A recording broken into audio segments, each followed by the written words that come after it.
Nós agora estamos falando ao longo de alguns domingos sobre o efeito disso, né? Como a igreja vive após ser encontrada pelo Espírito Santo.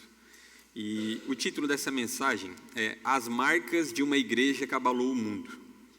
Esse texto, ele é um texto que a gente até passou de uma forma panorâmica há uns 2 cultos atrás, que ele se encontra lá em Atos capítulo 2, do versículo 42 a 47. Nós chegamos a ler ele naquela exposição da pregação de Pedro em Pentecostes, que se encontra alguns versículos anteriormente.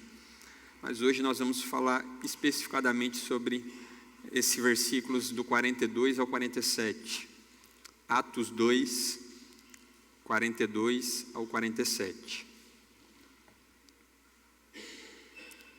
Dá um tempinho para você que quer abrir.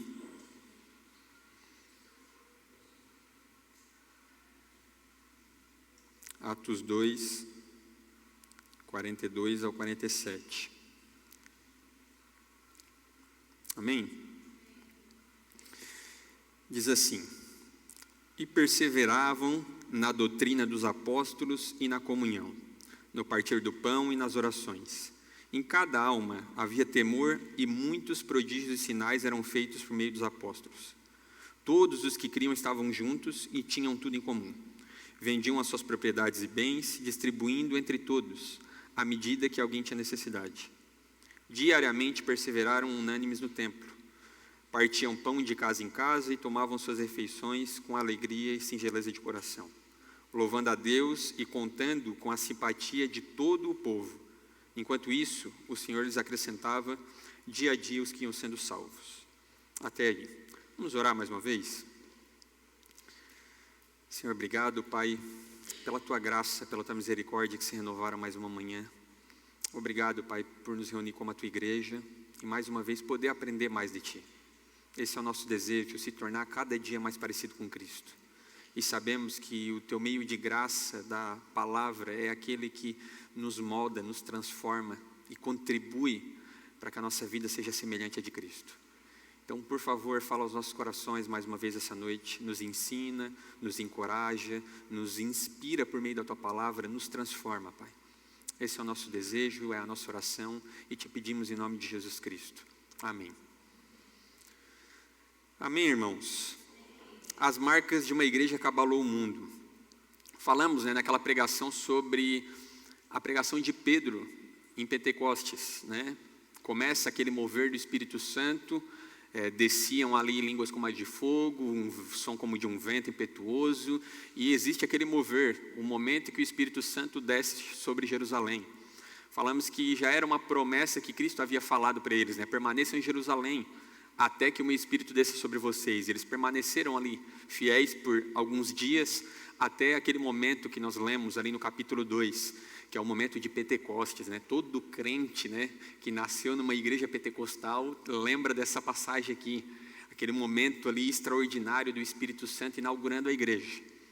E aqueles irmãos, eles são de fato transformados, eles são de fato ali, eles vivem um momento espetacular mesmo, eles vivem um momento ali de prodígio, de milagres, de um momento, sabe, momentos semelhantes que talvez alguns de vocês viveram nas vidas de vocês. Aqueles momentos que marcam a nossa vida, de experiências, né, visíveis com Cristo.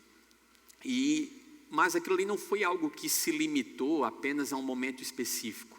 E isso é importante para nós, como igreja, olhar para o texto bíblico. Não foi só como aquele retiro, sabe aquele retiro que todo mundo já foi em um bom retiro, né? Se não foi, né, é bom ir. A gente vai, o retiro é muito legal, a gente encontra pessoas ali que a gente gosta, pessoas também que a gente gosta um pouco menos, mas todos unidos pelo amor de Cristo Jesus, e a gente convive junto.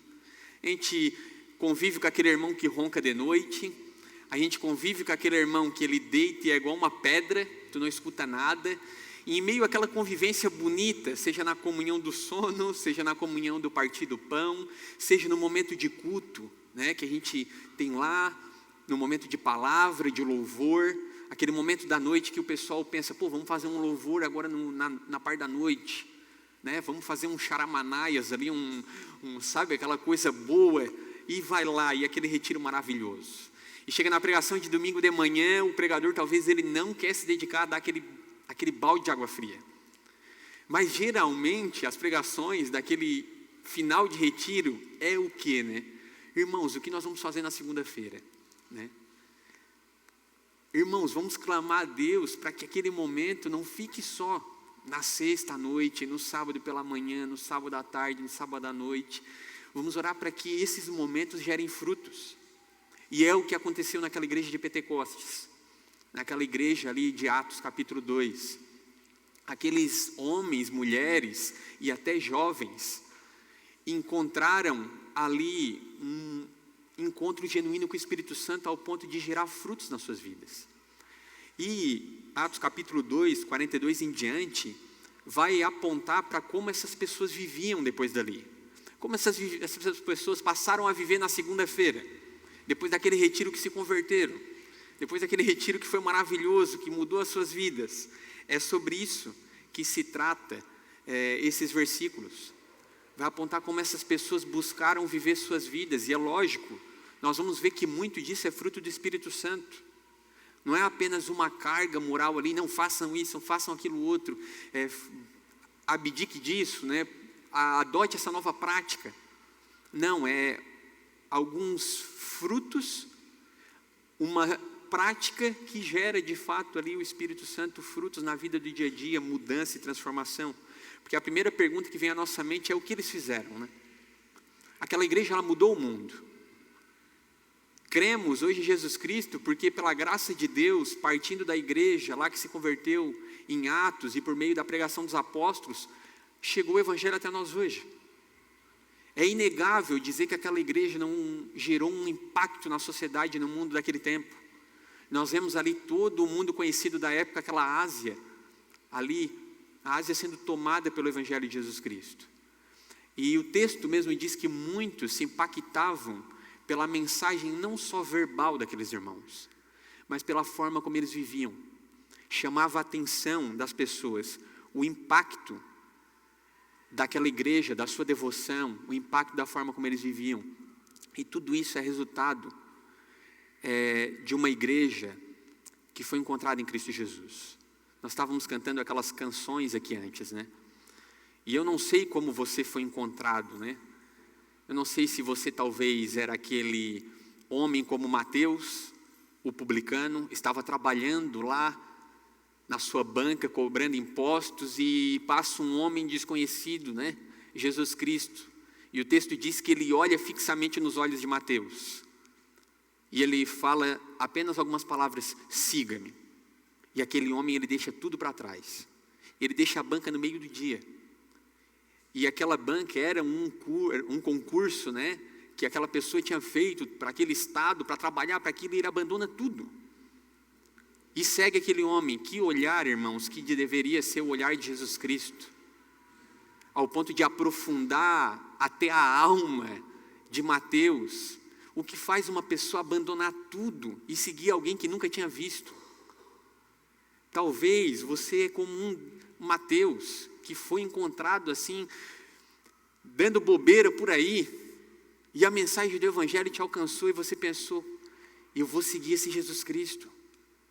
Aquele olhar penetrante, talvez nos dias de hoje, né, seja aquela palavra que adentrou o nosso coração e mudou a nossa mente.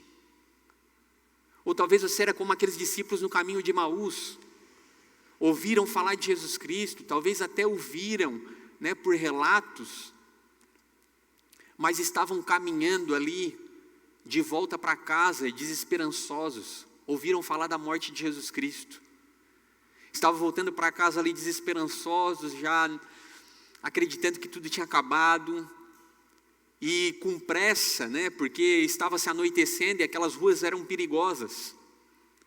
E chega um homem desconhecido ao seu lado e começa a falar para eles das notícias, do que havia acontecido, e eles: mas esse cara, ele está perdido no tempo, né? Ele não ouviu falar que Jesus foi crucificado, ele não ouviu falar que Jesus já foi sepultado. E Jesus começa a falar com aqueles irmãos, se assenta à mesa com eles, e em algum momento daquela conversa, os olhos deles, as escamas caem dos seus olhos. E eles percebem, no partir do pão, na comunhão, na conversa, e eles falam, acaso o nosso coração não se aquecia enquanto ele falava aquelas palavras? E o texto diz que aqueles irmãos, eles não esperam amanhecer, eles voltam correndo. Aqueles caras que estavam indo com medo da jornada noturna, por causa dos assaltos, dos homicídios que tinham naquela época, naquelas estradas, eles esquecem até o medo. Eles voltam correndo durante a madrugada, após aquela conversa com aquele homem, para anunciar que encontraram Jesus Cristo. Irmãos, pessoas como a igreja que impactou o mundo aqui em Atos, eram pessoas que tiveram um encontro transformador com Jesus Cristo. Elas encontraram Jesus como nós fomos encontrados talvez um dia, por meio da sua pregação, da sua palavra, da mensagem que é o próprio Cristo, ao ponto de transformar o nosso coração. E o nosso coração é transformado ao ponto de exigir uma resposta. E o texto, no capítulo 2, verso 42, diz assim: essa igreja, que assim como nós conheceu a Jesus Cristo, eles perseveravam na doutrina dos apóstolos, e na comunhão, no partir do pão e nas orações. A marca principal da igreja de Atos aqui era a perseverança. O que esses homens faziam era perseverar. A palavra no original aqui, perseverar, ela traz um sentido de dedicar-se continuamente. Sabe, não é um ato esporádico do dia, ou da semana, ou da nossa vida. É uma dedicação constante. O que o texto diz é que esses irmãos, eles não pararam lá no Pentecoste. Aquele acontecimento, aquela coisa toda, e tudo que eles aprenderam por meio da orientação dos apóstolos, o ensino por meio da pregação, o ensino talvez numa roda de café, talvez o compartilhar da palavra, nas inúmeras vezes que eles se encontravam no templo, muitos eram judeus, iam 3 vezes por dia na igreja. Esses caras aqui eram um pouco mais adeptos da cultura judaica do Antigo Testamento, então estavam constantemente no templo. Uns estavam nas casas e se reuniriam com a igreja, talvez no culto público de domingo, com toda certeza.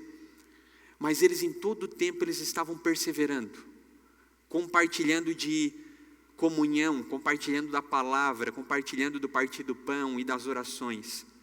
É uma dedicação constante que se dividiam aqui em 4 dimensões: palavra, comunhão, oração e partir do pão. Eles estavam constantemente se dedicando a isso.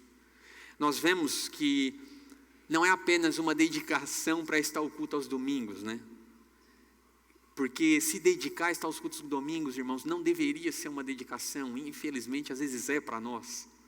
Às vezes é difícil a gente conseguir vencer as agendas que nós tanto enchemos. É complicado demais, é difícil demais. Mas a comunhão, a palavra, a vida com Cristo Jesus em comunidade não era mais um item da agenda desses irmãos. Esse é o ponto. A partir do momento que eles foram encontrados lá como aquele Mateus o publicano, Jesus olha dentro do nosso coração e nos transforma. E a mensagem é para aqueles que foram encontrados. É o fato de que eles se dedicavam a isso. Não era apenas mais um item na agenda, se tornou a agenda daquele povo. É como eu falei no domingo passado, não é mais um item. Eu também agora, eu não sou só o Gustavo, aquele amigo do Natanael, o esposo da Grazi, o pai do bem, trabalha lá na Ofer como gestor financeiro, e ele também é cristão.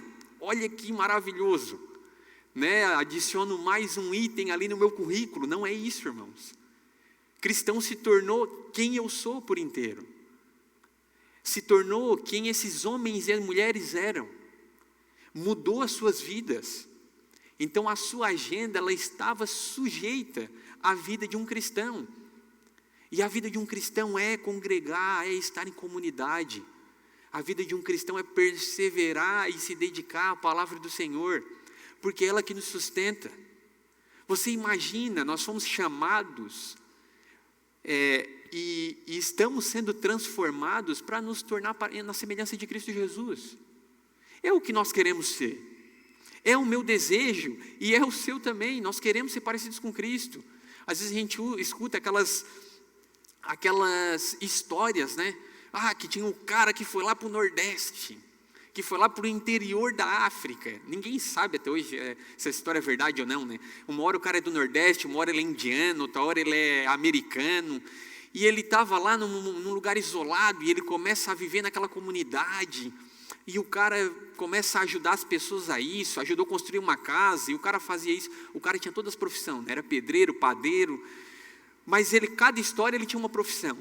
Mas ele está lá. E em algum momento o evangelho chega naquele povoado. As pessoas chegam e começam a pregar sobre Cristo Jesus. E Cristo é isso, e Cristo é isso, olha o que ele fez, e ele era o Messias prometido, e tal. Prega o evangelho e a pessoa, que massa, eu acredito nisso. Inclusive ele mora aqui. Jesus, esse aí que tu está falando, ele mora aqui, é o fulano, da casa tal, da esquina lá. Essa história, ela diz, né, que quando aqueles homens e mulheres escutaram o evangelho pela primeira vez, eles acreditavam que aquele homem cristão era o próprio Jesus, como se ele vivesse de uma forma que expressasse o evangelho de Cristo. É óbvio que aquele homem não tinha morrido numa cruz e ressuscitado, mas o que essa história conta é que aquele homem possivelmente vivia uma vida prática que trazia uma lembrança, um vislumbre de quem é o próprio Cristo. Sabe, é tu conviver com aquele irmão, né, que tu incomoda ele o dia inteiro, e tu pisa no calo e tu dá aquela cutucada e tu pensa assim, meu Deus, como é que o cara não tira a paciência desse bicho, né? Às vezes ele até pega, peraí que eu vou te pegar, não, mas ele dá uma calma, segura, volta. E tu percebe que, cara, como esse cara ele tem se tornado diferente, como ele tem sido transformado, porque esse é o efeito do evangelho. Esse é o efeito de uma vida com Jesus Cristo, daqueles que receberam o Espírito Santo. Nós somos transformados dia a dia. E essa igreja, ela impacta o mundo, não por aquilo necessariamente que ela fazia, mas pelos frutos da dedicação em viver como uma comunidade que persevera nessas dimensões da vida comunitária. O primeiro, perseveravam na doutrina dos apóstolos, um apego profundo à palavra de Deus. Irmãos, quantas vezes nós escutamos aí tu olha aquela frase coach no Instagram e tu, meu Deus, que coisa brilhante. E tu pensa, cara, isso aqui mudou a minha vida.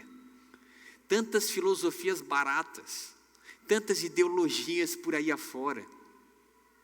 Não existe nenhuma filosofia ou ideologia, ou seja lá qual for o que vão inventar, porque nada é novo sobre a terra, irmãos. Hoje é o coach da performance, amanhã vai ser não sei o quê, daqui 10 anos vai ser outra coisa. Sempre vai existir coisas que vão pregar um meio para que você alcance uma vida talvez melhor, uma vida esplêndida, enquanto você viver nessa terra. Mas só existe um ensino, só existe uma verdade que nos pode trazer uma vida para além dessa terra. Que nos traz uma vida não só aqui, mas parecidos com Jesus Cristo, mais mansos, como falamos no domingo passado, humildes, esperançosos, amorosos, sabe, compassivos, tendo compaixão uns pelos outros, mas que ainda nos traz uma esperança para depois daqui, uma vida perfeita com Jesus Cristo. E esse é esse evangelho, e eles perseveravam em tudo que eles aprendiam dos apóstolos, em tudo que eles aprendiam por meio da palavra. E se nós queremos fazer alguma coisa que nos traga frutos, é permanecer na palavra de Deus. Não existe uma vida que perdura, irmãos, sem dar continuidade naquilo que nos traz vida. O que nos traz transformação para o dia de amanhã não é apenas o conselho do fulano, a oração do ciclano, tudo isso colabora para a nossa vida. Mas tudo fundamentado na palavra de Deus. Quando a gente lê, muitas vezes a gente lê a palavra de Deus e existem aqueles versículos que cravam o nosso coração. sabe, transforma a nossa forma de pensar. Tudo isso pelo poder do Espírito Santo. A palavra de Deus, ela não é apenas mais um livro, ela não é apenas mais, sabe, um bom conselho de alguém, ela é a palavra do próprio Deus. E o que esses irmãos faziam isso? Era uma igreja que perseverava na palavra, ela cultivava bons hábitos que sustentam a nossa fé. Leitura da palavra de Deus, exposição fiel, submissão ao ensino. Esse era o primeiro ponto que eles se dedicavam. E é lógico, nós olhamos em todo o tempo para essa mensagem dos irmãos da igreja primitiva, como eles geraram um testemunho fiel ao mundo, e nós devemos e queremos nos perguntar: Senhor, aonde que eu preciso? Aonde que nós estamos aí como igreja? Aonde que eu estou? Será que eu preciso perseverar mais naquilo que sustenta a minha fé? Será que eu tenho me dedicado a isso ou aquilo outro? Não como algo que nos traga algum tipo de peso, mas pelo contrário, crendo que é nisso que nós devemos dedicar o nosso tempo, atenção e esforço. Irmãos, às vezes a gente dedica tempo para tanta coisa, vamos ser sinceros. Eu jogo bola, sabe? E jogo, tá? Tá o Lucas aqui que não me deixa mentir. Brincadeira. O pai não joga, ele dá uma aula mesmo. E eu gosto de um futebolzinho. E às vezes a gente vai e faz umas partidas assim que dá uma vontade de desistir, tá? Dá um desânimo, tu pensa assim: meu Deus, eu estou ficando velho para coisa, não está dando mais. Mas basta, sabe, uns 2, 3 joguinhos, que tu pega um bom ali que tu faz, né? Estava brincando com o Lucas no começo ali do culto, fui no jogo lá, foi 3 gols fora os ameaços. E estava dando um show mesmo, eu pensei, cara, dali tu já sai empolgado. Tu já sai pensando: o próximo jogo eu vou fazer isso aqui, vou fazer aquilo outro. E daí tu já pensa durante a semana: quando que está o joguinho ali? Se deixar, tu já quer comprar a chuteira nova, que aquela chuteira está velha. Tu te dedica àquilo ali. Tu dedica tempo. Tu dedica, sabe, pensamento que tu pensa: cara, isso vai ser legal e vamos fazer isso e aquilo outro. Tu dedica energia. Tu dedica dinheiro. Tu se esforça para aquilo. É um fato. E a gente se dedica a várias coisas, não é só isso, é tanta coisa que a gente dedica do nosso tempo, da nossa atenção. Tudo isso, em alguma esfera, é válido. Isso só não tem uma validade ou perde o seu valor a partir do momento que nós dedicamos tempo a tudo isso e não aquilo que nos traz transformação e vida genuína, que é a palavra de Deus. Um bom exemplo, irmãos, é quando nós, por exemplo, imaginamos que eu vou no médico, faço aquele check-up geral e se constata ali um câncer agressivo. E eu não tinha um sintoma, eu não tinha nada, e o médico vira para mim: Gustavo, a realidade é que a tua vida, ela se tornou um pouco limitada agora. A partir de hoje tu tem um diagnóstico aqui mais ou menos de 6 meses de vida. Caramba, aquilo é um baque para mim. 34 anos. Um filho para criar, uma esposa, pensamento de ter outros filhos. Aquilo ali é uma bomba que cai no nosso colo. E a realidade, irmãos, é que talvez eu saindo daquele diagnóstico, eu vou pensar: meu Deus, eu só tenho mais 6 meses de vida. Eu preciso passar mais tempo com a minha esposa, eu preciso passar tempo com meu filho, eu preciso fazer isso, fazer aquilo outro. Talvez a realidade para mim e para você seria essa. E um bom contraste com um exemplo desse é: o quanto será que a nossa vida mudaria diante desse diagnóstico? O quanto será que nós mudaríamos a nossa agenda, o que nós fazíamos, os nossos hábitos? A realidade é que se nós mudássemos drasticamente a forma como vivêssemos, é a realidade de que nós não temos vivido como esses irmãos aqui. Não deveria mudar drasticamente a forma como vivemos. Porque o cristão, ele vive para isso. Para aguardar a vinda de Jesus Cristo, para perseverar na sua palavra, na comunhão, no partir do pão, nas orações. Aí você pensa: não, eu só tenho mais 6 meses, cara. Eu vou orar demais agora. Vou orar tudo que eu não tinha orado pelo resto da vida. Né?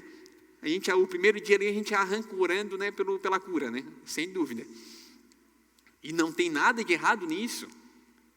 O problema não é orar por isso ou não, ou para que Deus traga algum entendimento do que está acontecendo.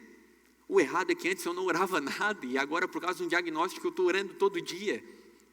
Senhor, será que nós precisamos? É óbvio que nós não precisamos passar por um cenário disso.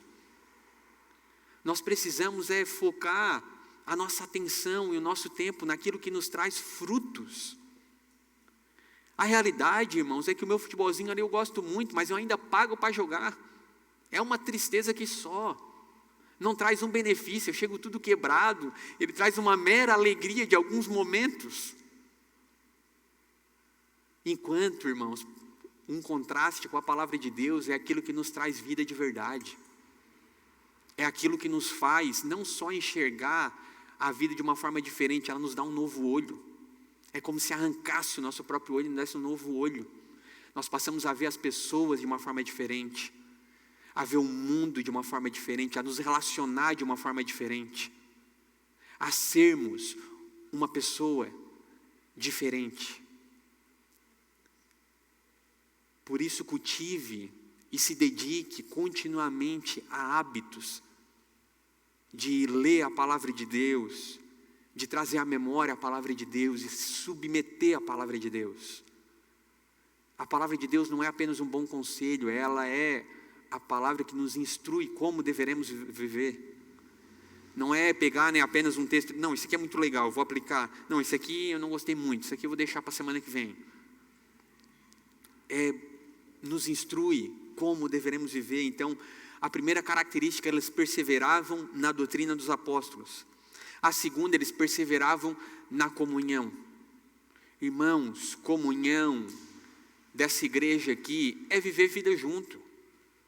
Sabe, é impressionante como é bom viver igreja, irmãos. Eu vivo igreja, eu não lembro quantos anos, já faz alguns anos.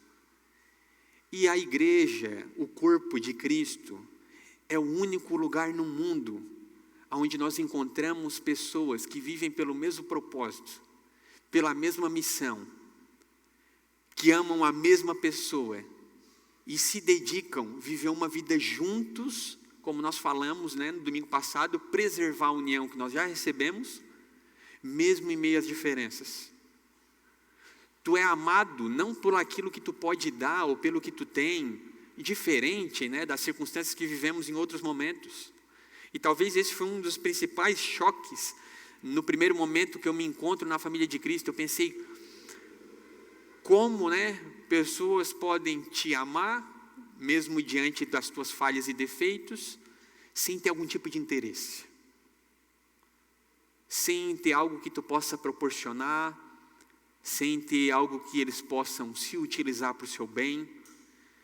Talvez isso foi um dos primeiros impactos que trouxe na minha vida pessoalmente, quando eu comecei a viver comunhão em comunidade.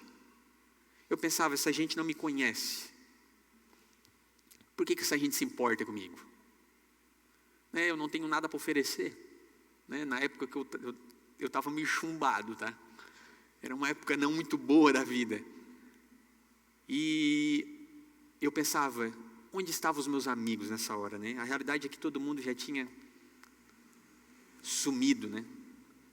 E eu pensava, como que essa gente ela se importa com alguém como eu?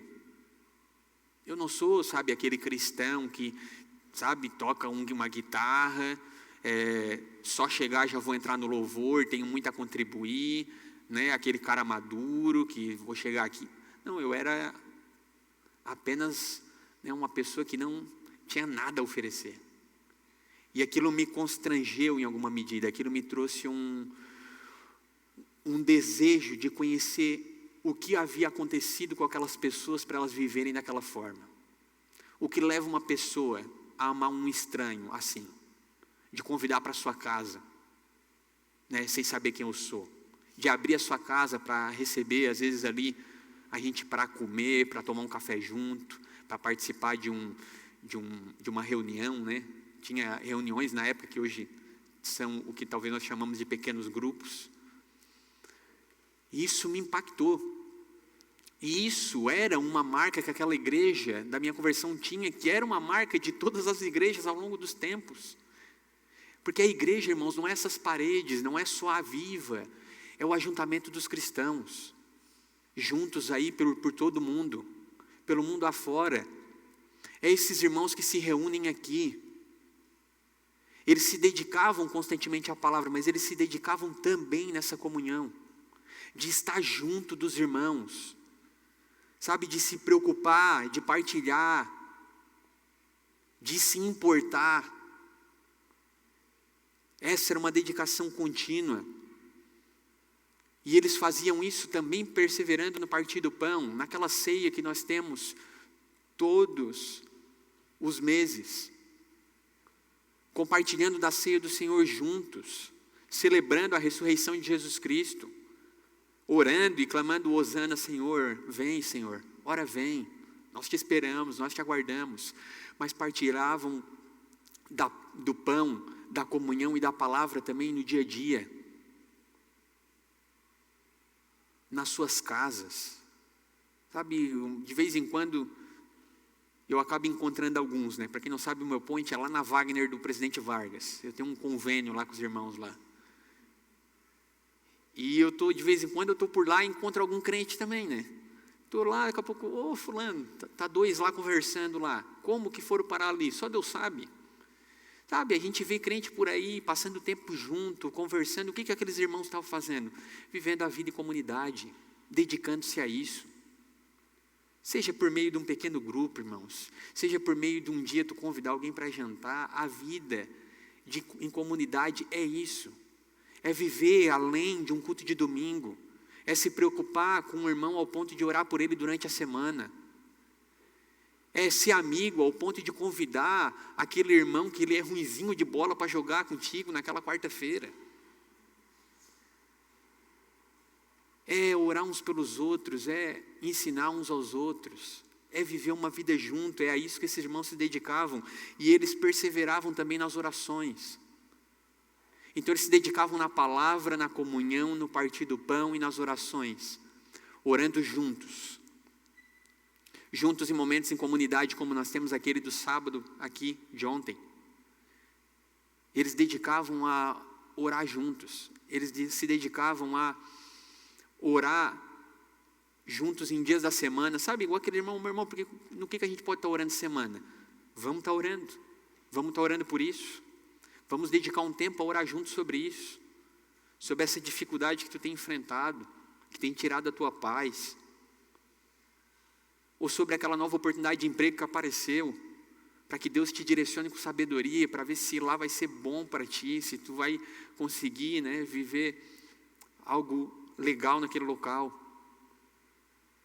Então a característica desses irmãos era muito latente, era essa perseverança, irmãos. Se dedicar a ir além de uma vida superficial, e esse é o nosso desafio nos dias de hoje. Digamos que a pandemia ela ainda fortaleceu ainda mais isso. Nós já não éramos muito adeptos, talvez, na sua grande maioria, de viver uma vida em comunidade, além do culto de domingo. Depois da pandemia mesmo, nossa, a dificuldade se tornou ainda maior. Alguns que tinham já um apreço, né, por viver uma vida individualista, elas acabaram se tornando ainda mais. Hoje em dia, tu convidar alguém para ir na tua casa lá, bater um papo, tomar um café sem nenhuma pretensão, é quase um exercício de, sabe, tem que fazer uma força imensa. A hospitalidade, que era uma marca do cristão, ela já perde força nos dias de hoje. Muitas vezes somos muito pouco hospitaleiros, dificilmente queremos receber pessoas, ou gastar tempo e energia para isso. E quando falamos de perseverança, irmão, é dedicação mesmo. É se dedicar a isso. Não se engane que não só a comunhão, não só o partir do pão, a oração e a palavra, a leitura das escrituras, ela também não vai ser algo que vai brotar amanhã naturalmente todos os dias. Todo dia tu acorda assim: meu Deus, que vontade imensa de gastar agora uma meia hora lendo a palavra do Senhor, orando, E daí tu olha aquele friozinho, aquela cama gostosa, tu pensa, não, mas hoje eu vou estar deixando, né? Não, mas um dia só também não tem tanto, não vai. A gente se vende fácil. A gente chega cansado, às vezes tu pensa, não, mas só uns 5 minutinhos e tal.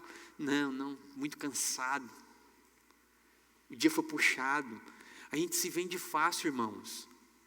Não espere o dia que você, não, mas algum dia vai mudar. Algum dia vai acontecer. Se você esperar esse dia, talvez esse dia nunca chegue. Nós somos chamados para o hoje, para se dedicar ao hoje. Existe prazer nisso, com certeza. Com certeza existe prazer na oração e na leitura da palavra de Deus. Eu te asseguro isso. Mas todos os dias haverão dificuldades, muitas vezes o cansaço, a falta de motivação, os sentimentos, eles vão querer te impedir de prosseguir nisso, com toda certeza. E isso vai exigir dedicação. E nada mais é do que todos esses aspectos que nós citamos aqui são os meios de graça.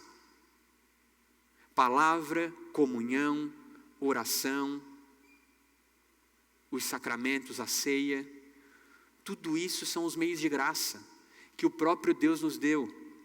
O que são meios de graça, irmãos? Meios que o próprio Deus nos deu para a sua igreja, para que Ele pudesse comunicar graça ao seu povo.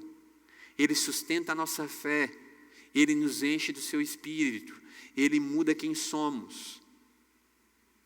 Na medida que nós nos dedicamos a isso, Ele comunica graça ao seu povo. Sabe, às vezes hoje eu não estou muito afim, hoje eu estou meio cansado, o pequeno grupo, ele se torna menos atrativo. E tu pensa, cara, hoje é um dia que eu estou afim de passar.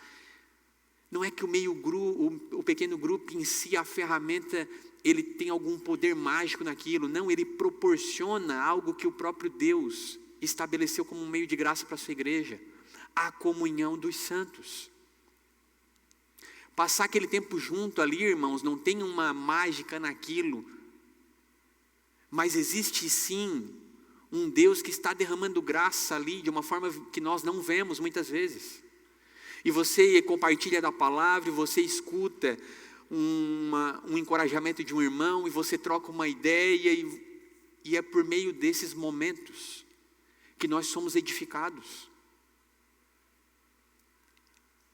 Que nós nos sentimos amados, que nós nos sentimos cuidados. E todos esses meios de graça, a palavra, a comunhão, a oração e a ceia, são os meios essenciais para que Deus nos deu, para que nós possamos nos tornar mais parecidos com Cristo. Não é um chamado a estar todo dia na igreja, né?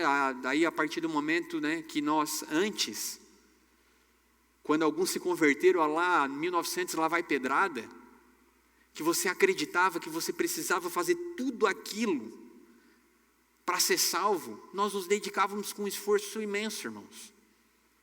Tinha alguns que estavam todo dia na igreja, era limpando, era varrendo, era culto de jovens, era culto de adolescente, era o culto da bênção, da misericórdia, o da família, todo dia se deixasse, o cara estava na igreja.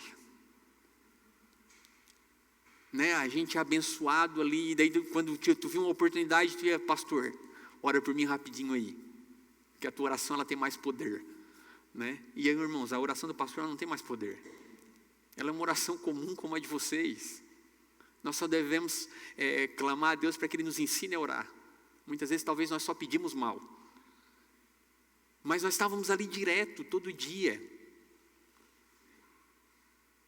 E aquele legalismo muitas vezes, ou o peso do moralismo, né, de cumprir regras, talvez nos levava a viver uma vida muitas vezes cansativa. E esse não é o desejo, irmãos, quando nós olhamos para a igreja de Atos, é muito pelo contrário. É só nos perguntar, Senhor, se devemos nos dedicar a isso, se é isso que vai trazer vida verdadeira para nós, é isso que vai nos tornar mais parecidos com Cristo, é isso que vai nos fazer ser uma igreja que gera testemunho para o mundo aí fora, como eu posso colaborar com isso? Nessa equação onde eu estou hoje, o que falta, né, em mim hoje? Como eu posso colaborar, como eu posso contribuir? E daí nós lemos o texto, claramente se dediquem a isso.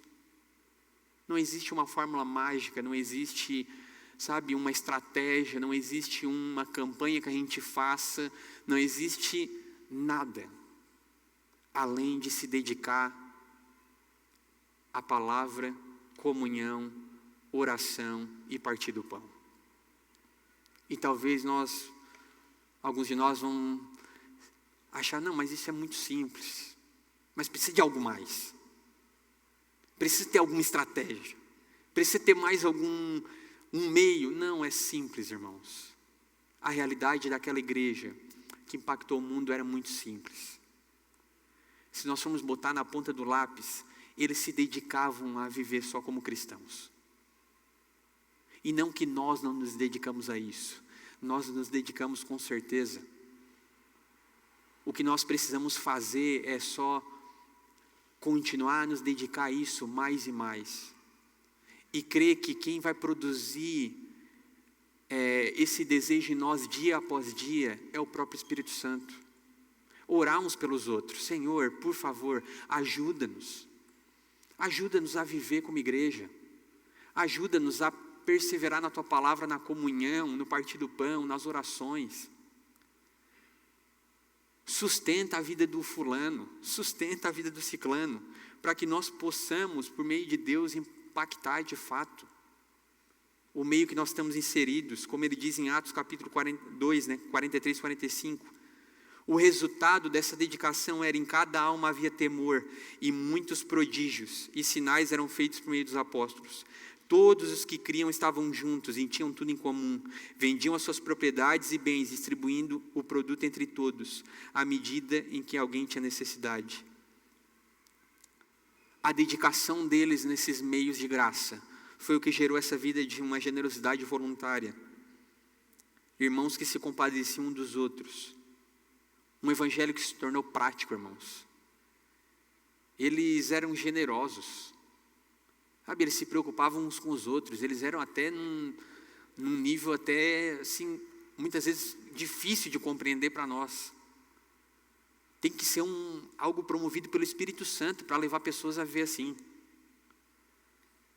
Era uma igreja cheia do Espírito, e o maior milagre que eles vivenciavam ali, não era apenas o milagre que eles tinham vindo por meio dos prodígios dos apóstolos. Ali o texto fala que os apóstolos faziam muitos prodígios e milagres, que era aquilo que testificava a autoridade que eles tinham como líderes da igreja. Mas o maior milagre que eles estavam presenciando não era a sombra de um apóstolo curar pessoas. Sabe, não era ali muitas vezes aquela autoridade de Paulo na pregação. O maior milagre que eles estavam presenciando era o coração transformado daqueles irmãos, que amavam, repartiam, cuidavam, permaneciam juntos e sacrificavam as coisas pelos outros. Irmãos, viver uma igreja que desfruta de generosidade, amor e que se importa uns com os outros, isso é o que nós chamamos de resultado de avivamento. Você já teve o privilégio de se sentir parte de uma igreja? De se sentir bem acolhido? De se sentir amado? De as pessoas se importarem com você? E eu espero que sim. Eu espero que você tenha vivido ou vive essa experiência por meio da nossa comunidade de fé. É fantástico, irmãos. É tu receber uma mensagem de um irmão que está orando por ti, sendo que ele não tinha a mínima obrigação de fazer isso. E tu prestar atenção, meu Deus, existe ainda pessoas que buscam viver além da superficialidade, que buscam lutar contra a sua zona de conforto. É isso que impactou a vida daquelas pessoas. O resultado é aquilo ali. A dedicação deles no dia a dia era aquilo ali. Havia temor em cada coração. Não adianta, irmãos, pregar, e acreditar que a igreja no Brasil aí afora vai se tornar uma igreja que reflete Jesus Cristo, além do IBGE, né? Se nós formos olharmos o resultado das pesquisas, é que os cristãos dominaram o Brasil, né? Mas não é a realidade que nós vemos como igreja. Não é a realidade que nós vemos no dia a dia. Por que não? Porque muitas vezes nós não vamos além da superficialidade. É isso que o texto chama nós a fazermos. Clamar ao Espírito Santo, aquele mesmo que nos encontrou, para que Ele gere esses frutos em nós. Um santo temor, um zelo diante de Deus, ao ponto de viver essa vida em comunidades. Eu espero, de verdade, que você em algum momento se sinta parte dessa comunidade. Que em algum momento você não só seja cuidado, amado, encorajado por alguém, como você também faça isso por outro. Porque isso é viver uma vida na igreja de Jesus Cristo. Irmãos, e o domingo aqui é essencial para nós como cristãos. Mas viver a igreja de segunda a sexta também. Que você não seja apenas um cristão desconectado do corpo ao longo da semana, que se une a ele somente no domingo. Sabe, como uma roupa que a gente bota. Chega no domingo, é o dia de botar aquela roupa, né, que a gente tem reservada. Hoje já não tem mais isso, né? Mas antigamente tinha aquela roupa do domingo, né? Aquela roupa que tu vai botar para sair, né? Quando tu era pequeno, talvez como eu, você ganhava aqueles presentes de Natal. Quem aqui odiava receber roupa? Era um saco receber roupa, né? Minha família sempre dava roupa de presente.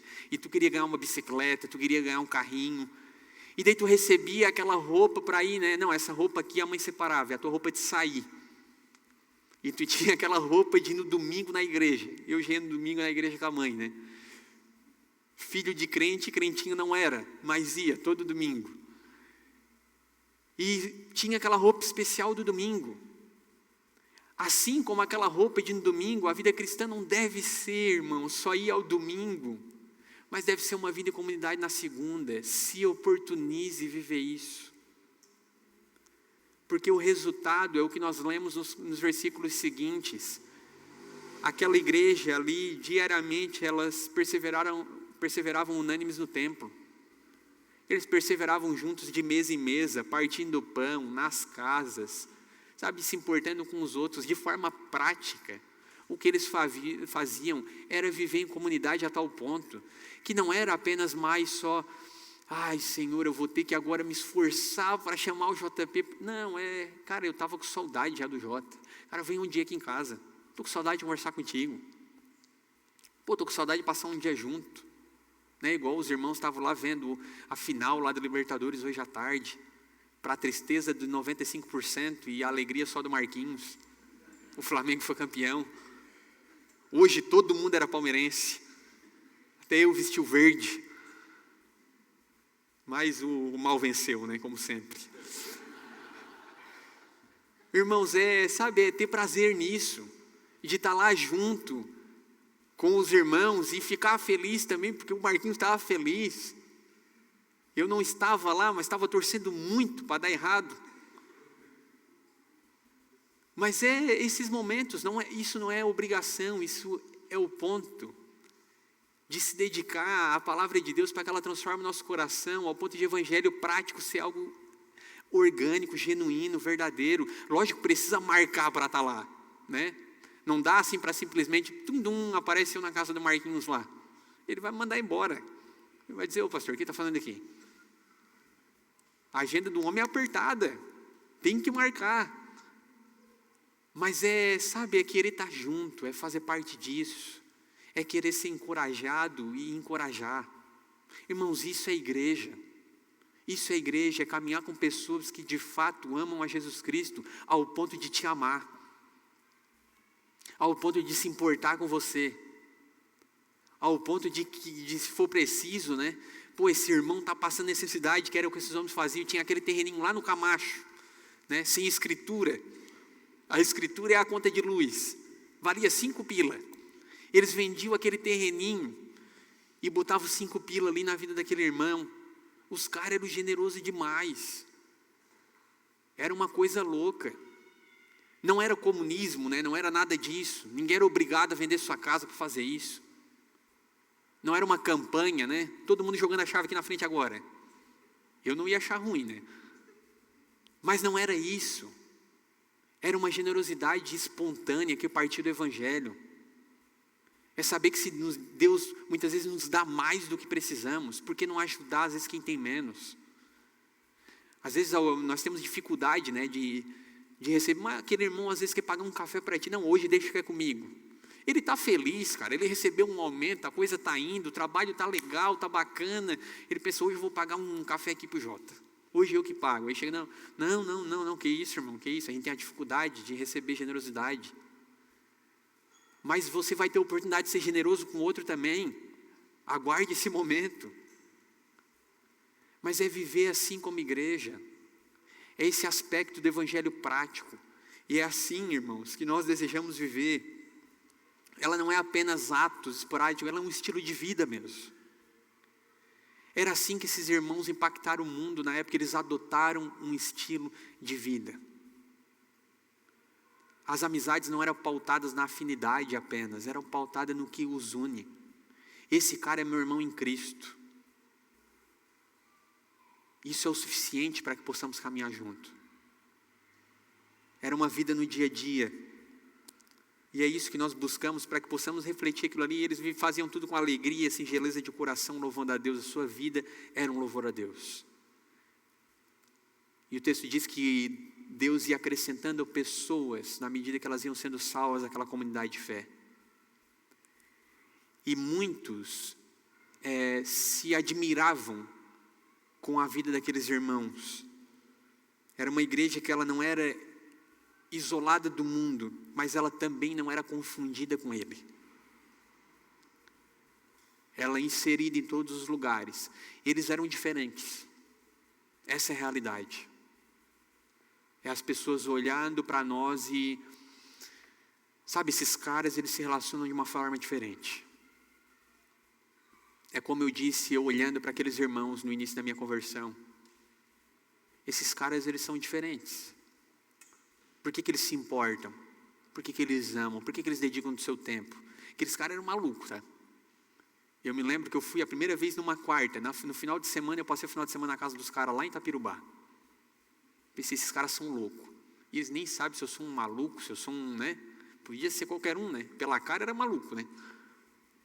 E os caras já me convidaram para ir passar um final de semana na praia. E eu ficava pensando, cara, isso aqui não faz sentido. Ou eles não têm noção nenhuma, ou tem alguma coisa diferente com essa gente. Eles não eram cristãos comuns. Porque o associar a cristão, né, era ir a uma igreja.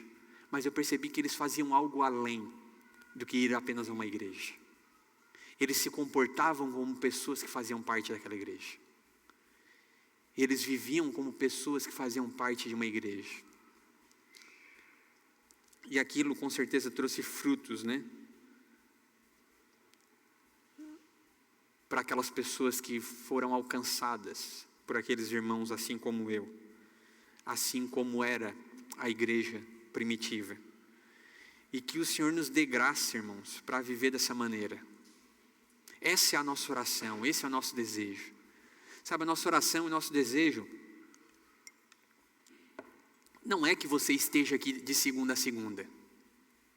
Vamos criar inúmeros programas para que você não saia da igreja, para que você esteja sempre com... Não é isso. Você vai ter o seu futebolzinho para jogar durante a semana. Você tem aquele dia que talvez você vai ter um churrasco lá na casa com os amigos. Você vai seguir e ter, lógico, uma vida a viver. Mas é lembrar que a partir do momento que Jesus Cristo entra na nossa vida, como nós falamos no início, Ele não se torna mais um item da nossa agenda. Ele se torna, de fato, a nossa agenda. É quem somos. Então eu preciso reavaliar a forma como eu vivo, o meu tempo, né, a minha agenda em si, à luz desse Senhor Jesus Cristo que é o meu dono. Como olhamos para aquele exemplo, se a minha vida mudasse drasticamente diante daquele diagnóstico, talvez eu tenha vivido de uma maneira que não é a que eu gostaria. porque eu quero, de verdade, ajudar outros como eu tenho sido ajudado, amar pessoas como eu tenho sido amado ao longo dos anos, abrir a minha casa. Isso aqui abre um parênteses, né? Perigoso, né? Todo mundo na casa do pastor todo dia. Não, nós queremos, irmãos, fazer parte um da vida dos outros. Nós nos esforçamos para isso. Exige esforço. E na verdade tudo que eles faziam era se esforçar. Era ir além da sua zona de conforto.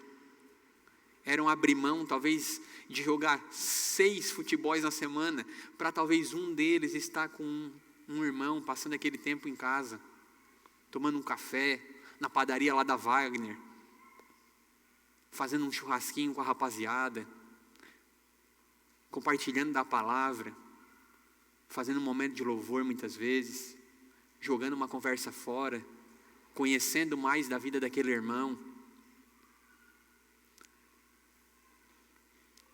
Um bom índice para que a gente possa orar se tivéssemos uma perseguição, irmãos, na igreja, e é óbvio que muito difícil isso acontecer no Brasil, e fechasse aqui a Viva, fechamos a igreja viva, talvez alguns de nós aqui, nós nunca mais nos falaríamos uns com os outros. Talvez alguns de nós aqui a gente nem ia lembrar do fulano. Esse não é o desejo, né? E esse não é o objetivo como nós, como igreja. O desejo é o quê? Que nós possamos viver uma vida em comunidade ao ponto de que se algum dia a igreja fosse perseguida, nós íamos querer saber, cara, como é que está o fulano? Faz tempo que eu não vejo esse ciclano. Será que esse cara está bem? Será que esse cara precisa de alguma coisa? Será que eu posso orar por ele? Eu preciso, em algum momento, ir lá ver como é que estão as coisas. O que eu posso mandar para ele, né? Hoje nós temos o WhatsApp, né? Uma ferramenta fantástica para mandar um áudio, para mandar uma mensagem. Meu irmão, Deus abençoe a tua semana aí, cara. Se precisar de alguma coisa, conta comigo. Tamo junto. E esse tamo junto, abre os parênteses, né? É um tamo junto mesmo. É um tamo junto mesmo. Se precisar, esteja ali. E essas coisas elas vão de fato sendo produzidas pelo próprio Espírito Santo na medida em que nós nos dedicamos diligentemente. Amém, irmãos? Passos práticos aqui. Cultive hábitos de devoção diária. Leia a palavra, medite, escute e submeta o seu coração ao ensino. Invista em comunhão, procure irmãos, partilhe a vida, participe da caminhada uns dos outros. Depois eu vou colocar lá no grupo. Use sua casa como ferramenta do reino. A mesa é um dos lugares onde Deus mais fortalece a fé e abençoa relacionamentos. Seja sensível às necessidades uns dos outros.